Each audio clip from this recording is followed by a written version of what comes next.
അപ്പം നമ്മുടെ പെരുന്നാളും നോമ്പൊക്കെ കഴിഞ്ഞു അല്ലേ. ഇനി നമുക്കിതാ നമ്മുടെ സാധാ നാടൻ ചോറും ഒക്കെ കൂട്ടിയിട്ട് ഉപ്പേരിതാ കാബേജും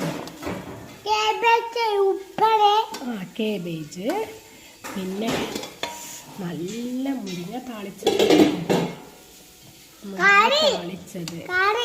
മുരിങ്ങ താളിച്ചത് കറിയും പിന്നെയോ നമ്മുടെ ഐറ്റം കിടക്കണ കിടപ്പ് കണ്ടോ, നല്ല ഉണക്കമീനാണ് കേട്ടോ. ഉണക്കമീന് രാവിലത്തെ കടലക്കറിയാണ്, തീർന്നു പോയിട്ടുണ്ട്. എന്നാലും നമുക്കിതിലേ ഒഴിച്ചു കൊടുക്കാം കറിയും. ഇനി നമ്മളെ മെയിൻ ഐറ്റം ഇതാ വരുന്നുള്ളൂ. മെയിനായിട്ടുള്ള ഐറ്റം ഇതൊക്കെ ഉണ്ടല്ലേ, പപ്പടം. മോനെ പൊടിച്ചു പപ്പടം നല്ല കുഴച്ചിട്ട് തിന്നാം.